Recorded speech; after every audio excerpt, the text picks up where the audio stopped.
अस्सलाम वालेकुम। Programme night addition में हम आपको खुशामदीद कहते हैं। नाजरीन, अमरीकी कांग्रेस की तौसीक़ के बाद जो बाइडन अमरीका के 46वें सदर मुंतखब हो चुके हैं और वो 20 जनवरी को बाकायदा तौर पर अपने ओहदे का हल्फ उठाएंगे। लेकिन ये कहना गलत नहीं होगा कि जो बाइडन के यहाँ तक पहुँचने के दौरान अमरीका अपनी इंतखाबी तारीख के स्याह तरीन दौर से गुजरा है। तारीख में पहली बार अमरीकी सदर ने इंतखाबात चोरी होने और इंतखाबात में धांधली होने का इल्ज़ाम लगाया है। वोटिंग होने के बाद नताइज भी ताख़ीर का शिकार हुए। सदर ने फिर नताइज को सुप्रीम कोर्ट में चैलेंज किया, जबकि इक़्तिदार की मुंतकली के अमल में बुध का दिन अमरीकी जमहूरियत के लिए स्याह तरीन दिन था, जब अमरीकी जमहूरियत की अलामत समझे जाने वाली कांग्रेस पर ट्रंप के हामियों की जानिब से धावा बोला गया। और यह धावा उस वक्त बोला गया जब कांग्रेस के दोनों ऐवानों का मुश्तरका इजलास जारी था, जिसका मकसद जो बाइडन की सदारती इंतखाबात में फतह की बाकायदा तौसीक करना था। जबकि इस कार्रवाई से पहले डोनाल्ड ट्रंप ने व्हाइट हाउस के बाहर अमरीका बचाओ रैली से खिताब करते हुए अपने हामियों पर जोर दिया था। वो मुसलसल ट्वीट्स कर रहे थे कि वो कैपिटल हिल का रुख करें। उन्होंने कहा था कि हमारे मुल्क ने बहुत सह लिया, अब मजीद नहीं सहा जाएगा। जबकि सदर ट्रंप ने नायब सदर से भी ये कहा था कि वो जो बाइडन की बतौर सदर सर्टिफिकेशन को ब्लॉक कर दें, लेकिन नायब सदर ने सदर ट्रंप की दरख्वास्त को मुस्तरद कर दिया, रद्द कर दिया। सदर ट्रंप की जानिब से उकसाने पर उनके हज़ारों हामी जो बाइडन की जीत का ऐलान रोकने के लिए कांग्रेस की इमारत में घुस गए, धावा बोल दिया, कांग्रेस की खिड़कियां और दरवाजे तोड़ दिए। इमारत में दाखिल होने के बाद ट्रंप के हक में नारेबाजी करते हुए सदारती इंतखाब के नताइज कलअदम करार देने का सदर ट्रंप के जो हामी थे वो ये मुतालिबा करते रहे। फिर उस दौरान पुलिस ने शेलिंग की, अरकान कांग्रेस को बाहर निकाला, उन्हें मास्क फराहम किए। जबकि सारी हंगामा आराई के दौरान खातून समेत 4 अफराद जान की बाजी भी हार गए। हंगामा आराई की वजह से कांग्रेस का मुश्तरका इजलास रुका भी। इस हंगामा आराई को रोकने में पुलिस की मदद के लिए नेशनल गार्ड, FBI के एजेंट्स और अमरीकी सीक्रेट सर्विस के एहलकारों को भी बुलाया गया। कई घंटों तक जारी रहने वाली हंगामा आराई के बाद सार्जेंट 8 आर्म्स ने ऐलान किया कि कैपिटल की इमारत को महफूज बना लिया गया है और वाशिंगटन शहर में कर्फ्यू नाफिज कर दिया गया है। फिर वाशिंगटन DC की मेयर ने शहर में इमरजेंसी में 15 रोज़ की तौसीह कर दी है, लेकिन कर्फ्यू का खात्मा मकामी वक्त के मुताबिक जुमेरात की सुबह 6 बजे कर दिया जाएगा। हंगामा आराई रुकने के बाद अमरीकी कांग्रेस का इजलास फिर से शुरू हुआ, जिसमें जो बाइडन के सदर और कमला हैरिस के नायब सदर बनने की तौसीह की गई। अमरीका के नौमुंतखब सदर जो बाइडन ने कांग्रेस पर होने वाले हमले को बगावत करार दिया है। जो बाइडन के इस बयान के बाद प्रेसिडेंट ट्रंप ने अपने बयान में कहा कि मुझे मालूम है आप तकलीफ में हैं, मुझे मालूम है आपको दुख हुआ है, हमसे इलेक्शन चुराया गया है, हर कोई जानता है, ख़ास तौर पर दूसरी जानिब वाले, लेकिन अब आपको घर जाना होगा। सदर ट्रंप के इस बयान के बाद ट्विटर ने सदर ट्रंप के अकाउंट को 12 घंटों के लिए लॉक भी कर दिया, ताकि वो मज़ीद ऐसी लोगों को इश्तियाल दिलाने वाली जो है ना वो ट्वीट्स दोबारा से ना कर सकें। जबकि अमरीकी मीडिया की रिपोर्ट्स के मुताबिक अमरीका में 14,000 कंपनियों की नुमाइंदगी करने वाले अमरीकी बिजनेसमैन ग्रुप ने कैपिटल हिल वाक़े की हिमायत करने पर अमरीकी हुकाम से ट्रंप को फौरी सदारती दफ्तर से निकालने का मुतालिबा किया है। इस वाक़े के बाद व्हाइट हाउस कई अहम वहाँ के जो अहदेदार हैं व्हाइट हाउस के, वो इस्तीफ़े दे चुके हैं। सदर ट्रंप 20 जनवरी को इक़्तिदार मुनज़्ज़म तौर पर मुंतकिल करने के लिए अब रज़ामंद भी हो गए हैं। लेकिन इसके साथ डोनाल्ड ट्रंप ये भी कह रहे हैं कि ऐसे वाक़यात उस वक्त होते हैं जब अवाम को इंतखाबात में उनकी फतह से दूर रखा जाता है। इसी पर बात करने के लिए मुझे ज्वाइन किया है रिपब्लिकन रहनुमा साजिद तारड़ साहब ने। अस्सलाम वालेकुम, बहुत बहुत शुक्रिया साजिद तारड़ साहब आपका। साजिद तारड़ साहब, ये क्या प्रेसिडेंट सेट किया है आप लोगों ने, प्रेसिडेंट ट्रंप के हामियों ने, रिपब्लिकन ने, क्यों प्रेसिडेंट ट्रंप के हामियों ने कांग्रेस पर धावा बोला? क्या एक अच्छी रिवायत कायम की है जमहूरियत की आप लोगों ने? देखिए, सबसे पहले आज के वाकये को समझने के लिए आप ये जरूरी होगा कि आप इसके बैकग्राउंड देखें कि अमेरिका में पिछले 4 साल से नहीं 8 साल से क्या हो रहा है। बराक हुसैन ओबामा साहब किस तरह का अमेरिका छोड़ के गए थे, किस तरीके से रेशल डिवाइड थी अमेरिका में, किस तरीके से शार्लेट, बाल्टीमोर, फर्गुसन जला था, किस तरीके से उन्होंने सिर्फ अफ्रीकन अमेरिकन को प्रमोट किया, किस तरीके से उन्होंने ब्लैक लाइव मैटर्स को प्रमोट किया, किस तरीके से अंतीफा को प्रमोट करते रहे। और उसके बाद जब आप एस्टैब्लिशमेंट और मीडिया के खिलाफ खड़े होते हैं तो इसी तरह के सर्कमस्टांसेस होते हैं। आज जो कुछ हुआ है ये पिछले 4 साल के दौरान होता रहा है। ब्लैक लाइव मैटर इंतीफा अमेरिका को जलाती रही है, पोर्टलैंड जला है, शिकागो जलता रहा है, आज भी कई शहर जो है वो जल रहे हैं। अगर डेमोक्रेट ने सब कुछ करना होता तो हिलरी क्लिंटन की हार के बाद ये सब कुछ होता। जब प्रेसिडेंट ट्रंप अपने ओहदे का हलफ ले रहे थे, जब उनकी जीत का ऐलान हुआ, तब डेमोक्रेट ये सब कुछ कर सकती थी। आज जो हुआ है वो होना जरूरी था। 74 मिलियन वोट जो डोनाल्ड ट्रंप साहब ने लिए हैं, उन लोगों को ये आज नोटराइज कराना पड़ा कि we are not ready, America is not ready for socialism yet. और इसकी फाउंडेशन जो है कंजर्वेटिज्म पर है, कैपिटलिज्म पर है, और वी विल कीप फाइटिंग। और डोनाल्ड ट्रंप साहब को जिस तरीके से मीडिया ने और एस्टेब्लिशमेंट ने उनके साथ इंतकाब लिया, जिस तरीके से 4 साल की उनकी गवर्नमेंट देखें, 2 साल उनके खिलाफ रशियन कलूजन, उसमें से कुछ नहीं निकला। उसके बाद हंटर बाइडन, उनकी करप्शन की बेसिस के ऊपर 2 साल उनको इंपीचमेंट में घेर के रखा गया है।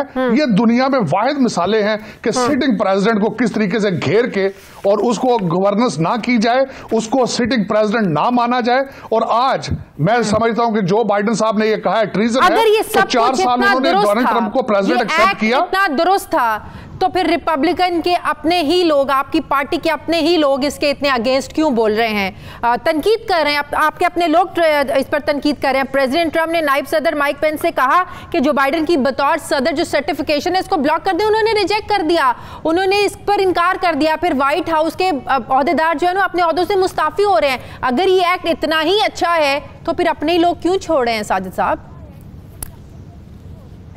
अपने लोग नहीं छोड़ रहे, मिट रॉमनी जैसे लोग और रिपब्लिकन पार्टी की एस्टेब्लिशमेंट पहले दिन से ही डोनाल्ड ट्रंप साहब के साथ नहीं थी। डोनाल्ड ट्रंप साहब को पार्टी एंड हाफ, 1.5 पार्टी की मुखालफत थी पहले दिन से। एक तो डेमोक्रेट पार्टी और आधी से ज्यादा रिपब्लिकन पार्टी। उसकी वजह यह है कि डोनाल्ड ट्रंप साहब वाज नॉट अ पॉलिटिशियन, और वो हमेशा ये कहते थे जो कांग्रेसमैन और सेनेटर्स, जो सेनेटर इब्ने सेनेटर बनते हैं, उनकी टर्म लिमिट होनी चाहिए। ये जो 40 साल से कांग्रेस में बैठे हैं और Washington DC has become a non functional town, हमेशा डोनाल्ड ट्रंप साहब उनके खिलाफ बोलते रहे। उनकी आखिरी स्पीच जो थी वो गेटिसबर्ग में थी स्पीच, उनमें उन्होंने उस वक्त चैलेंज किया था दोनों पार्टीज की एस्टेब्लिशमेंट को। अब जो बात हो रही है कि प्रेसिडेंट ट्रंप को 25वीं अमेंडमेंट के जरिए जो है वो इनको हटाया जाए, 13 दिन जो इनके काम करने के रहते हैं वो भी इनको काम ना करने दिया जाए, तो कोई अच्छी लेगेसी, कोई अच्छा ट्रेंड तो नहीं छोड़ के जाएंगे अपने लिए ट्रंप साहब? देखिए, अब अमेरिका की सियासत जो है, अमेरिका में मैं हमेशा ये समझता रहा हूं एज ए पॉलिटिकल साइंटिस्ट कि अमेरिका में सियासत रिफॉर्म हो रही है, और बिल्कुल मेरे ख्याल में रिफॉर्म हो रही है। अमेरिका जो कि एक कंजर्वेटिव सोसाइटी है, आज 74 मिलियन लोगों ने जिन्होंने डोनाल्ड ट्रंप साहब को वोट डाला, उनमें से सिर्फ चंद एक बाहर निकल कर आए, उन्होंने एहतजाज किया कि we won't accept the socialist agenda. Supreme court में चैलेंज किया, अगर सबूत देते तो आप लोगों को चाहिए था फिर इस चीज को साबित करके दिखाते ना कोर्ट में, धांधली को।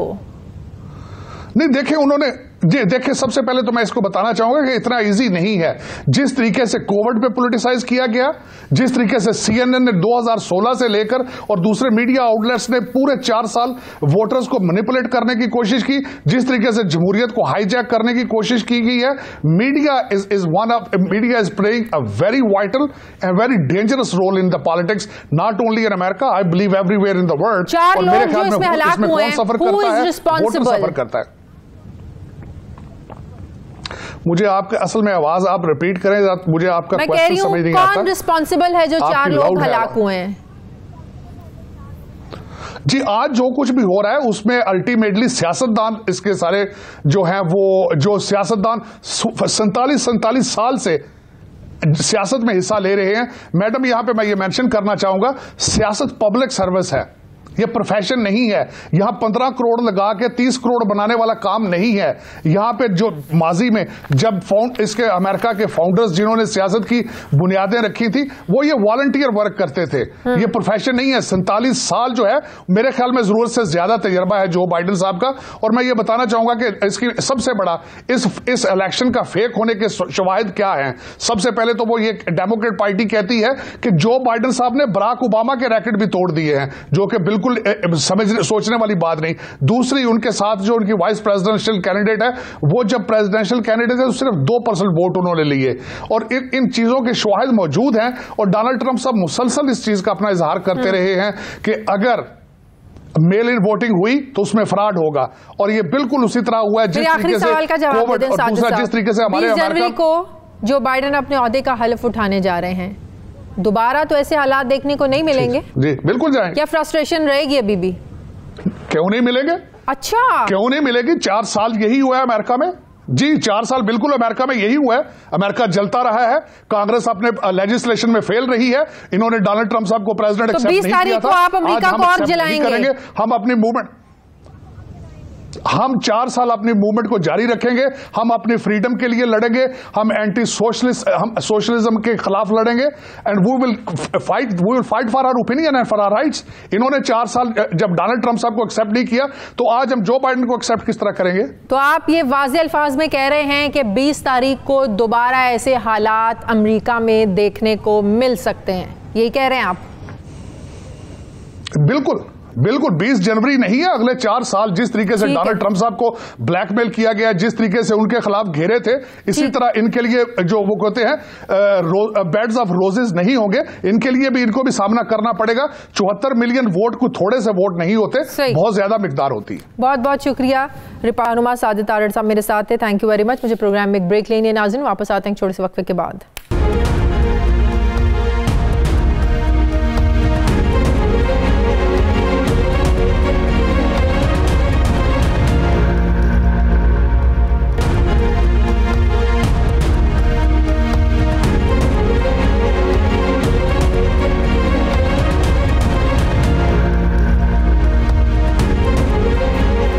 ब्रेक के बाद एक बार फिर से आपको खुशामदीद कहते हैं। मुझे ज्वाइन किया है डेमोक्रेट पार्टी के रहनुमा ताहिर जावेद साहब ने। अस्सलाम वालेकुम, बहुत बहुत शुक्रिया ताहिर साहब आपका। ताहिर जावेद साहब, कल ट्रंप के हामियों की तरफ से जो हमला हुआ, कांग्रेस पर हमला हुआ, यकीनन ये अमरीकी तारीख का बड़ा स्याद तरीन दिन था।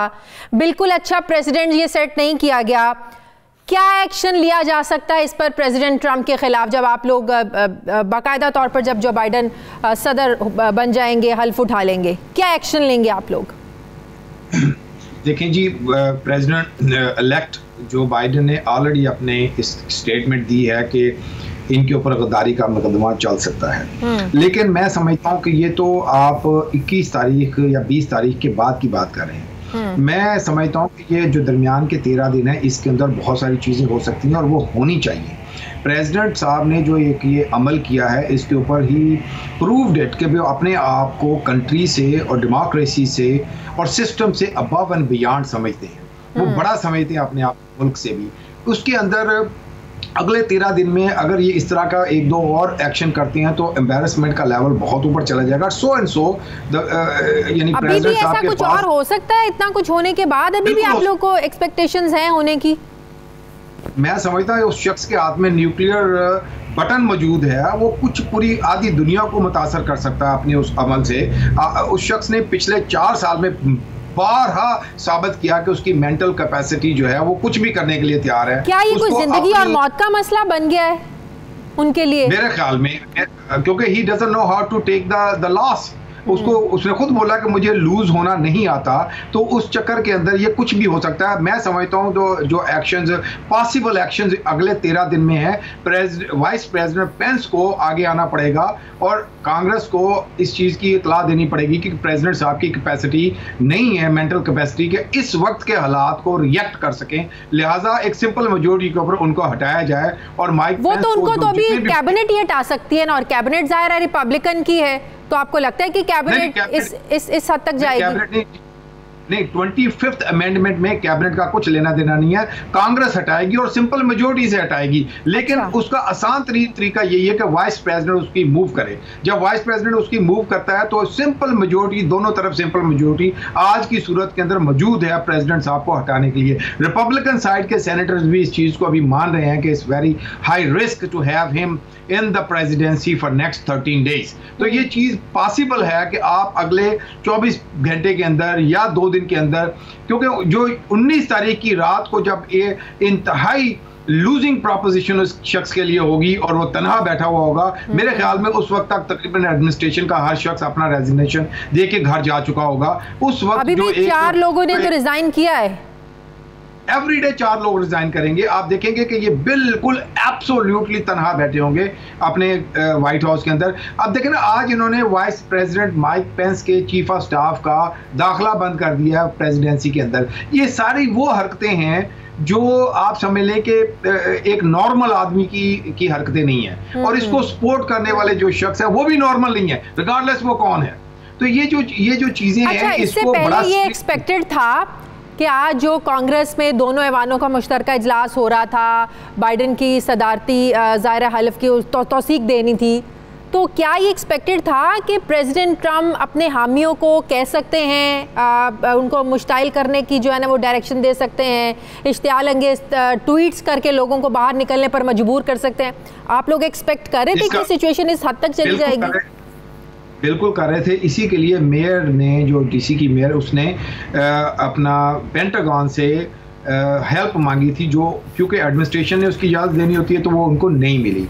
जो बाद में कल वो जो ट्रूप्स को बुलाया गया है, और आपको ये भी बताता चलूँ कि जो ट्रूप्स को बुलाने के लिए जो secretary of defence, acting secretary of defence ने ट्रंप को कंसल्ट ही नहीं किया उसके अंदर। उसने वाइस प्रेसिडेंट उसको अपना मिच मकानो और शूमर और पेलोसी से डिस्कशन की कि इसकी ज़रूरत है, तो प्रेसिडेंट को इतला दिए बगैर ट्रूप्स को भेज दिया। तो बेसिकली ये जो पावर्स हैं उन्होंने वो बड़ी सीरियसली सोच रही हैं कि how to exclude President Trump from decision making, how to take his powers away in next 10 to 13 days.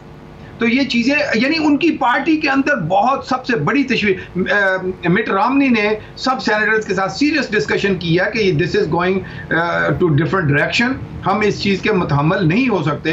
तो मैं तो आप समझती ना 21 के बाद मैं समझता हूँ ये अगले 24 घंटे 48 घंटे के अंदर बहुत सारी चीज़ें सर, रिपब्लिकन के अपने लोग इस सारे एक्ट को बड़ा डिसलाइक कर रहे हैं, बड़ी तनकीद कर रहे हैं, ट्रंप की पार्टी के अपने लोग। तो आपको लगता है कि आइंदा आने वाले जो सदारती इंतखाबात होंगे, ट्रंप तो सदारती उम्मीदवार भी इनको कोई मुंतखब नहीं करेगा इस एक्ट के बाद? देखिए, वो अपने आप को कोई भी शख्स, अगर आज इनकी इम्पीचमेंट नहीं होती, आज अगर इनको स्टेप डाउन करने पे 25th अमेंडमेंट को लागू करके नहीं किया जाता, तो ये अगले इलेक्शन में अपने आप को उम्मीदवार के तौर पे ला सकते हैं, अनलेस इनके ऊपर मुकदमा दायर कर दिए जाएं इन बिटवीन जो 4 साल हैं, जो होंगे बहुत सारे मुकदमात होंगे, लेकिन ये तो फिर भी अपने आप को करेंगे। और इनका एक एलिमेंट जो है, यानी जो लोग हैं जो किसी भी सूरत में इनके पीछे जाने के लिए तैयार हैं, वो तो जाएंगे। वो उस वक्त भी शायद बाहर आकर के, जिनको सिस्टम पे बिलीव ही नहीं है, बहुत सारे लोग ऐसे हैं हर कंट्री में होते हैं जो सिस्टम पे बिलीव नहीं करते, वो यही कहते हैं कि इस तरह का सरफिरा आए और सारी चीजों को लपेट पे साइड के ऊपर कर दे। अच्छा, क्या ये बात दुरुस्त है कि कानून नाफिज करने वाले जो इदारे हैं उनकी इस तरीके से तैयारी नहीं थी, शायद वो एक्सपेक्ट नहीं कर रहे थे, इसलिए लोगों को आगे बढ़ने से उन्होंने रोका भी नहीं, और जो डीसी की मेयर थी उन्होंने फिर पुलिस पे ही छोड़ा कि वो पुलिस इस सारे मामले से निपट लेगी, नेशनल गार्ड्स को भी जल्दी नहीं बुलाया गया। तो आपको लगता है कि जी उन्होंने इजाजत मांगी ना, मैं आपको बता रहा हूँ, उन्होंने पेंटागन से इजाजत मांगी थी। अच्छा। और पेंटागन ने उसके ऊपर ना कर दी थी, तो यानी तशवीश थी। अच्छा। तशवीश मौजूद थी कि प्रेसिडेंट ट्रंप कुछ भी कर सकते हैं, लेकिन उसने आपको देखिए, मेयर तो अपना यही एक्शन कर सकते हैं, रिक्वेस्ट करे। अब रिक्वेस्ट करने के बाद उसको नहीं मिला तो नहीं मिला। सही। अब 20 जनवरी को जब जो बाइडन अपना हलफ उठाएंगे अपने ओहदे का, तो जाहिर है फिर ये तशवीश होगी कि दोबारा इस तरह के हंगामे ना फूट पड़े, दोबारा से जो प्रेसिडेंट ट्रंप हैं वो लोगों को मुश्ताइल ना करें। इसके लिए कोई खास इंतजामात अब किए जा रहे हैं? उसी के ऊपर अभी सब सारे के सारे लोग जो हैं, देखिए, उन्होंने रात को मिडनाइट तक बैठ करके अपना वो जो एक सिंबॉलिक एक्शन था कि जी सर्टिफिकेशन ऑफ द प्रेसिडेंसी करना था, वो कर दिया। आज सारा दिन मैंने तकरीबन कोई 2 दर्जन सेनेटर्स और कांग्रेसमैन से बात की, और उनके अल्फाज सब के यही थे कि ये जो दरमियान के 13 दिन है, इसके अंदर हमने नेक्स्ट कोई भी इस तरह का इंसिडेंट या इससे बड़ा भी हो सकता है, उसको प्रिवेंट करने के लिए everybody is thinking on those lines. तो ये बात तो हो रही है, कम से कम 20 से ज्यादा सेनेटर्स और कांग्रेसमैन से मेरी जाती बात हुई है। Everybody is thinking on this direction, including Republican senators and member of Congress. अच्छा, बहुत से लोग अब ये कह रहे हैं कि प्रेसिडेंट ट्रंप जो है ये इतनी फ्रस्ट्रेशन में है कि जाते जाते ये कुछ भी कर सकते हैं और उनका फोकस होगा कि ईरान के साथ मामलात को इतना बिगाड़ दिया जाए कि नौबत जो है ना वो जंग तक पहुंच जाए और आने वाली जो आप लोगों की हुकूमत है डेमोक्रेट की, इनके लिए बहुत सारी मुश्किलात पैदा करके जाना चाहते हैं वो लोग। तो क्या आप समझते हैं कि बहुत बड़ा चैलेंज होगा फिर ऐसी सूरत हाल को संभालना, टैकल करना आप लोगों के लिए? बिल्कुल होगा। देखें ना, अगर आप एक स्ट्राइक्स कर देते हैं, प्रेसिडेंट की पावर है और उस स्ट्राइक्स के अंदर वन वे तो नहीं होगी। जब किसी मुल्क पे करेंगे तो सामने वाला मुल्क भी कोई चीज हरकत कर सकता है। अब सामने वाले मुल्क ने रिटेलिएशन में जो बड़ी हरकत कर दी तो फिर वो वार शुरू हो जाएगी। तो ये चीजें तो obviously he is a president of the country, he can start so much mess. ये 13 दिन इंतहाई डेंजरस 13 दिन है इस कंट्री के लिए और पूरी दुनिया के लिए। इसके ऊपर बहुत सीरियसली सब लोगों को बैठ के सोचना। ठीक है, बहुत बहुत शुक्रिया। डेमोक्रेटिक रहनुमा ताहिर मेरे साथ है, थैंक यू वेरी मच। मुझे प्रोग्राम में एक ब्रेक लेनी है नाज़रीन, वापस आते हैं एक छोटे से वक्फे के बाद।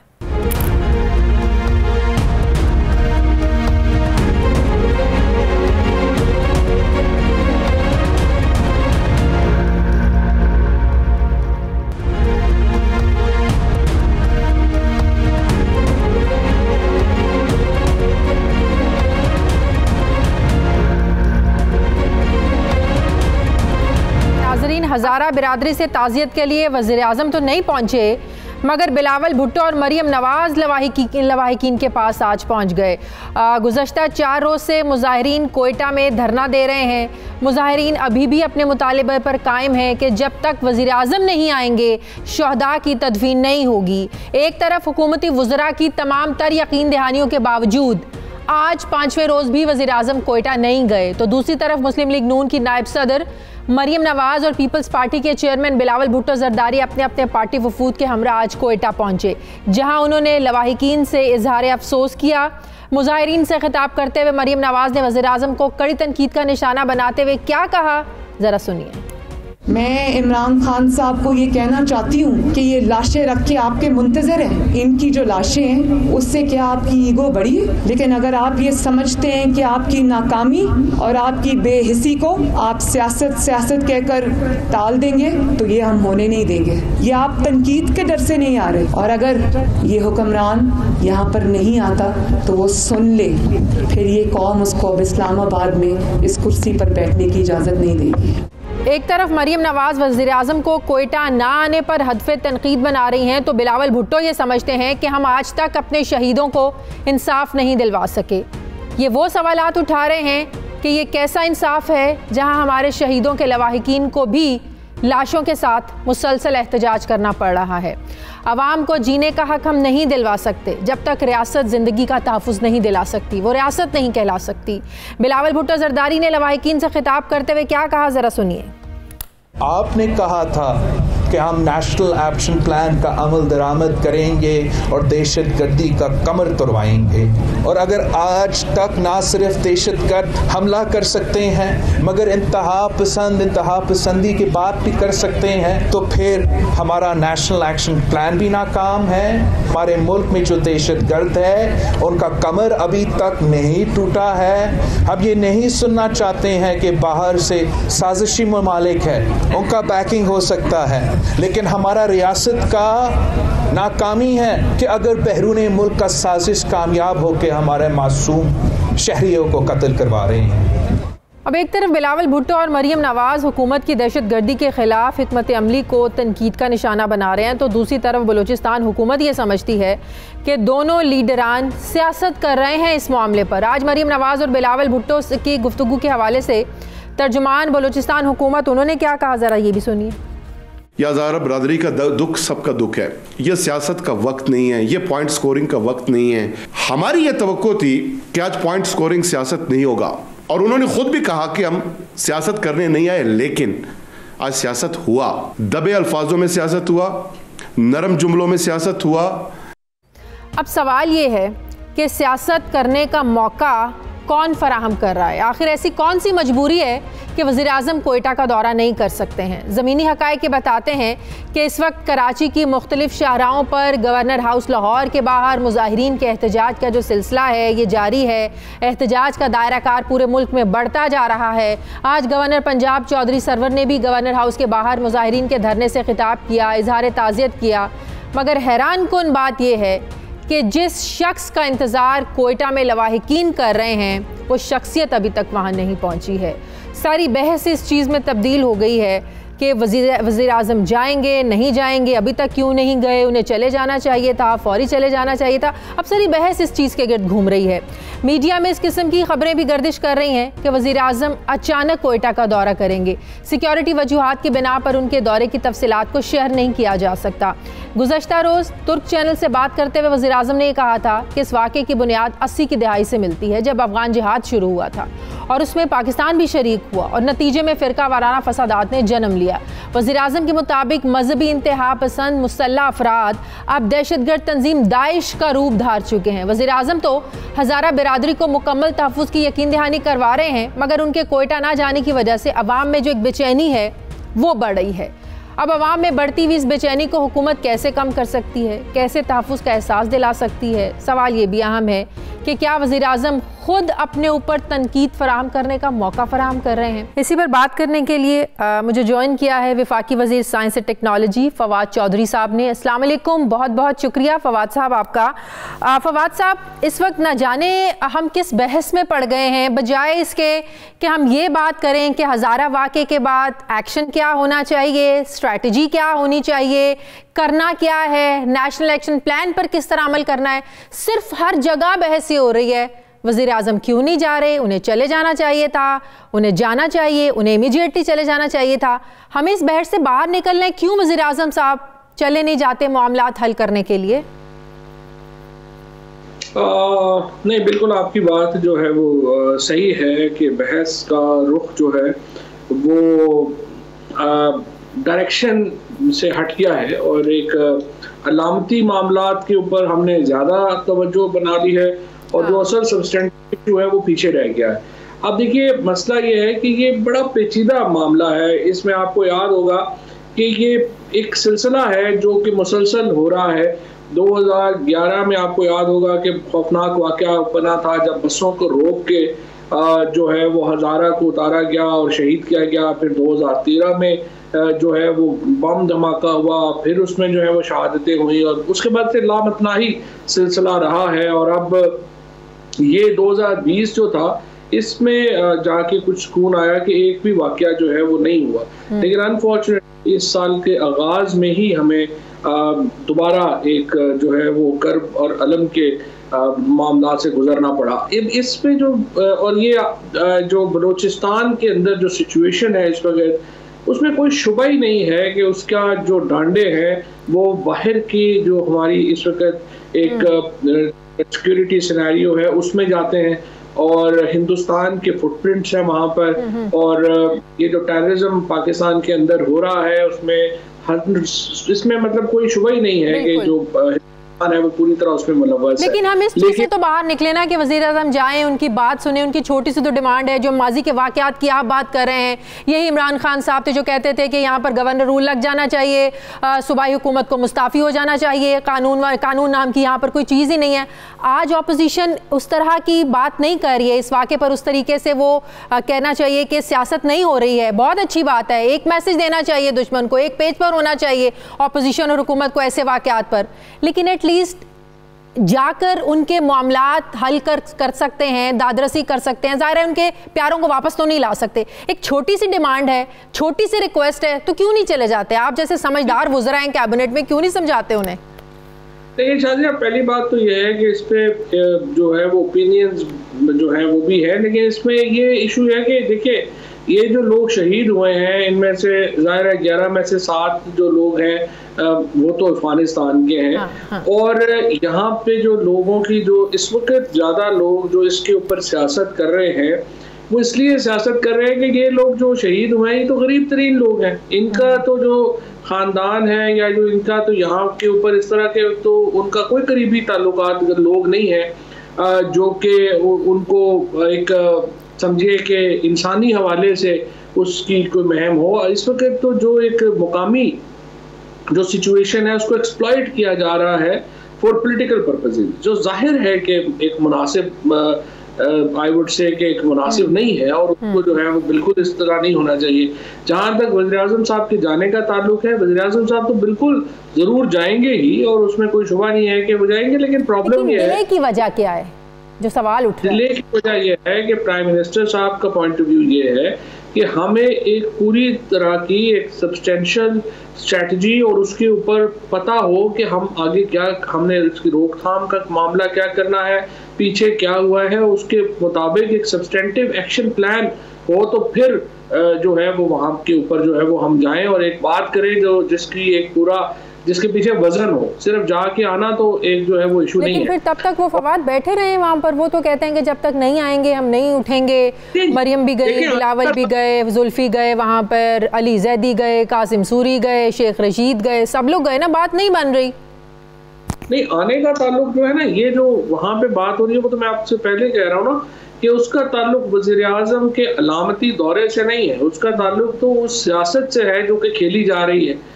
और अनफॉर्चुनेटली चूंकि ये, और अफगानिस्तान की हुकूमत तो पहले लिख चुकी है पाकिस्तान को कि उनकी जो 7 मैयतें हैं वो तो उनके हवाले की जाए।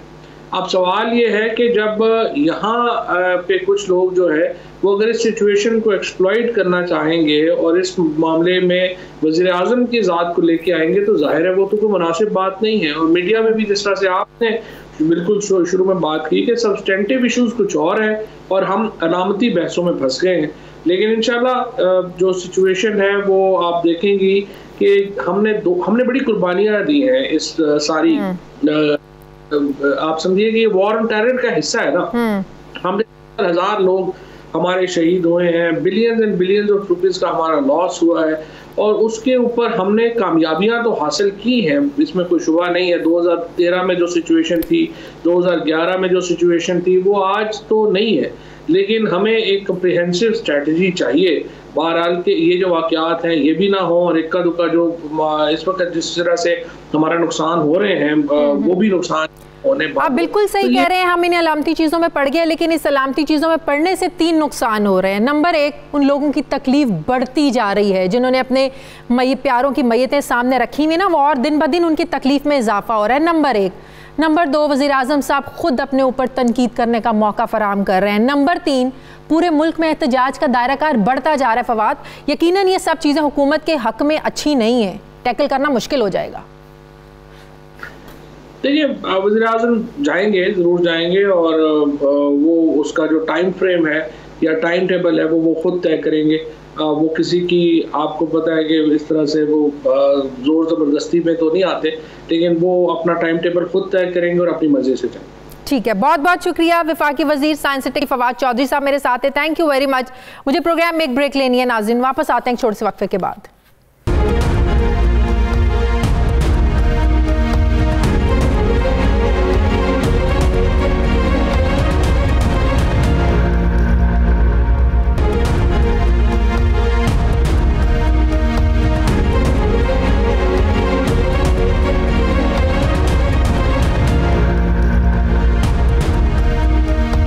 के बाद एक बार फिर से आपको खुशामदीद कहते हैं। नाजरीन, पाकिस्तानी फॉरेन मेडिकल ग्रेजुएट्स का जो मुस्तकबिल है ये एक सवालिया निशान बन चुका है। मीडिया रिपोर्ट्स के मुताबिक पाकिस्तान मेडिकल कमीशन किर्गिस्तान समेत दीगर ममालिक से MBBS करने वाले हज़ारों फॉरेन ग्रेजुएट्स की डिग्रियों को तस्लीम नहीं कर रहा है, जिसकी वजह से ये तमाम फॉरेन ग्रेजुएट्स प्रैक्टिस नहीं कर सकते हैं। इसी वजह से गुज़श्ता रोज़ इस्लामाबाद में पाकिस्तान मेडिकल कमीशन के बाहर फॉरेन मेडिकल ग्रेजुएट्स की जानिब से शदीद एहतजाज किया गया। मुजाहिरीन का ये मौक़िफ़ है कि उन्हें PMDC रूल्स के मुताबिक मुल्क से बाहर भेजा गया, और जिन यूनिवर्सिटीज़ से मेडिकल के तलबा ने तालीम को मुकम्मल किया वो WHO से तस्दीक शुदा हैं, जबकि ज़राए के मुताबिक पाकिस्तान मेडिकल कमीशन ये समझती है कि जिन तालीमी इदारों से इन ग्रेजुएट्स ने मेडिकल की डिग्रियां हासिल की हैं वो मतलूबा मेयार के मुताबिक नहीं हैं।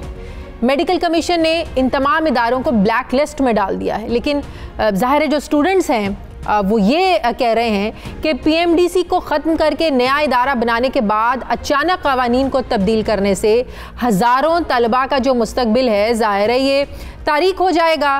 तलबा के नज़दीक पाकिस्तान मेडिकल कमीशन के इस इक़दाम का सबसे बड़ा जो तवज्जो तलब पहलू है वो ये है कि तमाम तलबा दरमियाने तबके से ताल्लुक़ रखते हैं, जाहिर है ये लोग लाखों रुपए खर्च करके बैरून मुल्क पढ़ने के लिए जाते हैं। मुआशी नुकसान के साथ साथ इन तलबा का तालीमी साल भी ज़ाया हो जाएगा।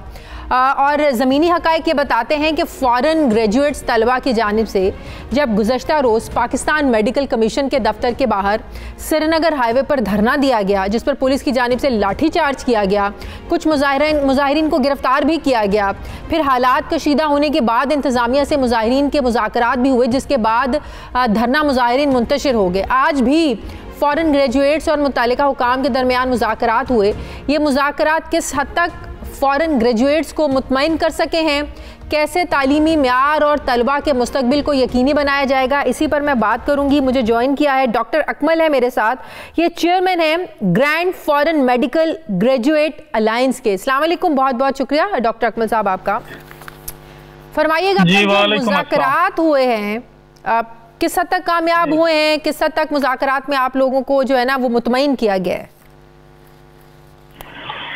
मुज़ाकरात ने हमें मुतमईन नहीं किया, बेसिकली बस 50-50, मतलब कुछ चीजें क्या डायलॉग क्या हुआ है? बिल्कुल नहीं सब। हाँ, क्या बिल्कुल क्या एक्सेप्टेबल थिंग्स नहीं है आप लोगों के लिए?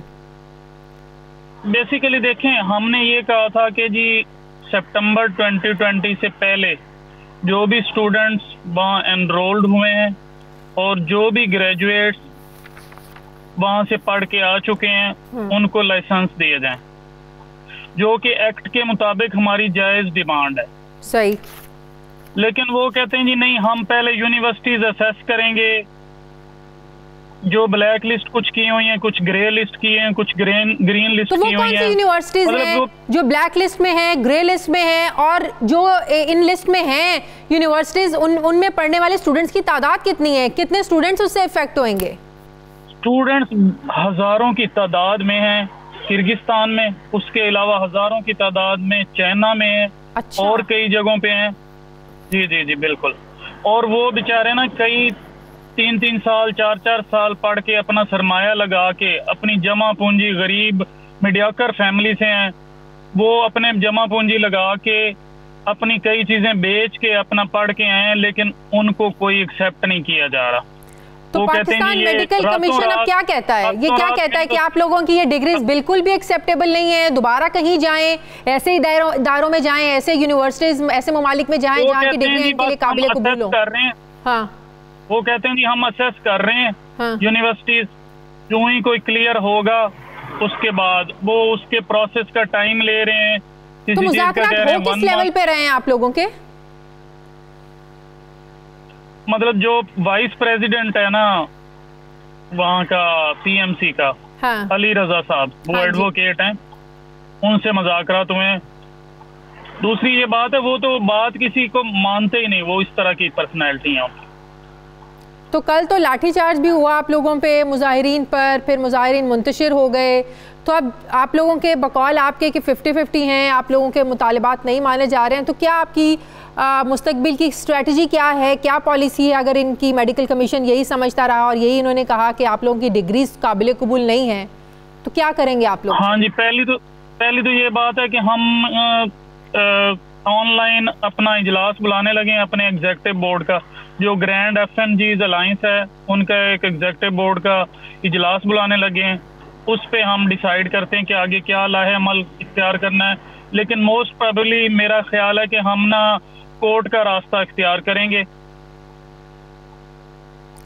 अच्छा, तो वज़ीर आज़म साहब तक आप लोग चाहते हैं कि आपका ये मुतालिबा पहुंचे, आप लोगों की ये डिमांड्स पहुंचे, आपके जो मसाइल हैं, जो आप लोगों के साथ ज्यादती हो रही है, ये पहुंचे? उसके लिए कोई रास्ता इख्तियार किया आप लोगों ने वज़ीर आज़म से बात करने के लिए? अभी तक तो यही मीडिया वालों का हम बहुत शुक्रिया अदा करते हैं, क्योंकि उन्होंने बड़ी कोशिश की है, उन्होंने ही पहुंचाया है, कोई मुतालबा पहुंचाया है तो। और हम यही चाहते हैं कि देखें, हमने डॉक्टर्स ने और सारे पाकिस्तान ने वोट दे के पीटीआई की गवर्नमेंट लाए। हमारी ये ख्वाहिश है कि ये कामयाब रहें, लेकिन ये जिस तरह से हर चीज को नाकामी से फेस कर रहे हैं और नाकामी से डील कर रहे हैं, तो ये बहुत खराब पॉलिसी है।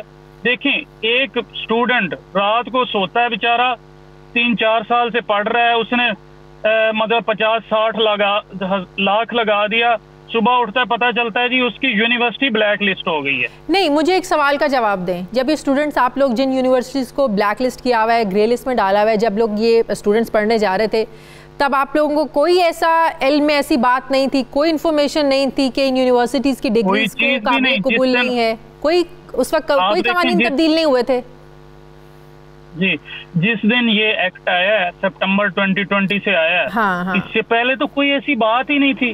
वो तो वहाँ से स्टूडेंट्स पढ़ के आते थे, उनका एग्जाम लेते थे, एग्जाम के बाद उनको हाउस जॉब देते थे, उसके बाद उनको परमानेंट लाइसेंस मिल जाता था। सही, ठीक है। तो अब मुझे आखिरी मेरे सवाल का जवाब दे दें कि आप लोग क्या मैसेज देना चाहेंगे पाकिस्तान मेडिकल कमीशन को, वज़ीर आज़म पाकिस्तान को, आप क्या कहना चाहेंगे? हम ये चाहेंगे जी कि पाकिस्तान हमारा मुल्क है, हुकूमत हमारी है, सही, पीएमसी भी हमारा इदारा है, सही।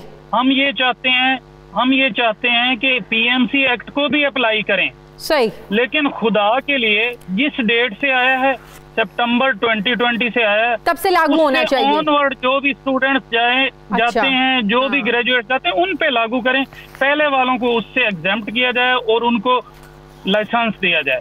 ठीक है, बहुत बहुत शुक्रिया doctor Akmal, chairman grand foreign graduate alliance हमारे साथ है, थैंक यू वेरी मच। नाज़रीन, हमारे आज के प्रोग्राम का एडिटोरियल। नाज़रीन, गुज़श्ता चंद हफ्तों में मुल्क में दहशतगर्दी की वारदातें एक बार फिर से बढ़ रही हैं। आज भी CTD पंजाब और हसास इदारों ने सरगोदा रीजन में बैन अल-अक़वामी दहशतगर्द तंजीम के मुनज़्ज़म नेटवर्क के खिलाफ कार्रवाई की और 7 दहशतगर्दों को गिरफ्तार किया, जिनका बुनियादी मकसद फ़िरका वाराना फसादात करवाना था। और यकीनी तौर पर भारत ही पाकिस्तान को डिस्टेबलाइज करना चाहता है, फिर चाहे वो फ़िरका वारियत को हवा देकर करे या फिर दहशतगर्दाना कार्रवाइयाँ करवा के। इस बात में भी कोई शक नहीं है कि हालिया दहशतगर्दी की वारदातों के पीछे भी भारत ही मुलव्वस है। पाकिस्तान में भारत की जानिब से की जाने वाली दहशतगर्दी के सबूत गुज़श्ता साल 14 नवंबर को वज़ीर ख़ारजा और DG ISPR ने मुश्तरका प्रेस ब्रीफिंग में पूरी दुनिया के सामने पेश किए थे। इस प्रेस कॉन्फ्रेंस में पाकिस्तान ने शवाहिद के साथ ये साबित किया था कि भारत पाकिस्तान में दहशतगर्दी करवाता है। DG ISPR ने प्रेस कॉन्फ्रेंस में सबूत पेश करते हुए कहा था कि इंडिया तमाम तर दहशतगर्द गिरोहों से रवाबित कायम करके पाकिस्तान के खिलाफ दहशतगर्दों का एक मुश्तरका इत्तेहाद बना रहा है। अफगानिस्तान में भारतीय सिफारत खाने में तैनात भारतीय कर्नल राजेश दहशतगर्द तंजीमों के साथ राब्ते में है और उसने 4 बार दहशतगर्दों से मुलाकातें भी की हैं। भारतीय खुफिया एजेंसी रॉ दाइश की पाकिस्तान में जो मौजूदगी है इसको भी यकीनी बनाने की साजिश कर रही है। इसने हाल ही में 30 दाइश दहशतगर्दों को पाकिस्तान और इर्द गिर्द मुंतकिल किया है। दहशतगर्दों की तरबियत के लिए अफगानिस्तान में 66 और भारत में 1 कैंप कायम है। तर्जुमान पाक फौज का यह भी कहना था कि बलूचिस्तान में CPAC को नुकसान पहुंचाने के लिए भारत ने 700 अफराद पर मुश्तमिल खुसूसी मलेशिया बनाई है, जबकि नवंबर और दिसंबर में दहशतगर्दी के बड़े वाक़यात का खतरा है। पाकिस्तान ने भारतीय दहशतगर्दी के सबूतों पर मबनी डोजियर सलामती काउंसिल के मुस्तकिल रुकन ममालिक के सफ़ीरों समेत अक़वाम मुत्तहिदा के जनरल सेक्रेटरी को भी पेश किया है। जबकि पाकिस्तान के खिलाफ गुज़श्ता 15 सालों से जारी भारत के मनफी प्रोपेगंडे को यूरोप की डिसइन्फो लैब भी बेनकाब कर चुकी है। फिर कुलभूषण जाधव का एतराफ़ी बयान भी भारतीय दहशतगर्दी के सबसे बड़े सबूत के तौर पर हमारे पास मौजूद है और पूरी दुनिया जानती है। और गुज़श्ता साल जुलाई में अक़वाम मुत्तहिदा की रिपोर्ट और अक्टूबर में अमरीकी मैगज़ीन फॉरेन पॉलिसी ने भी भारत को दहशतगर्दी का गढ़ करार दिया था। कश्मीर में जारी इंसानियत सोज लॉकडाउन को भी 500 से ज़ायद रोज़ हो चुके हैं। अक़वाम मुत्तहिदा में कश्मीर से मुतालिक मंजूर होने वाली करारदादों को भी 72 साल हो चुके हैं और ये कश्मीरी इन करारदादों पर अमल दरामद होने का इंतज़ार कर रहे हैं आज तक। लेकिन इसके बावजूद अक़वाम आलम भारतीय दहशतगर्दी पर आंखें बंद किए हुए है। इसका जवाब हम सब जानना चाहते हैं कि क्यों इस पर एक्शन नहीं लिया जाता। आलमी दुनिया को इंसानियत से ज़्यादा अपने ज़ाती मफादात क्यों अजीज़ हैं। अक़वाम मुत्तहिदा के किरदार पर भी अब सवालात उठना शुरू हो गए हैं। आलमी दुनिया का भारतीय दहशतगर्दी पर ज़्यादा देर खामोश रहना यकीनन आलमी अमन के लिए भी खतरा बनता जा रहा है। अक़वाम आलम को अब भारत के खिलाफ एक्शन लेना होगा, वरना भारतीय दहशतगर्दी पूरी दुनिया के अमन को तबाह बर्बाद करके रख देगी। नाज़रीन, ये था हमारा आज का प्रोग्राम के लिए आप हमें फीडबैक ज़रूर दीजिएगा। अपना ख्याल रखिएगा। मुझे इजाज़त दीजिए। अल्लाह हाफ़िज़।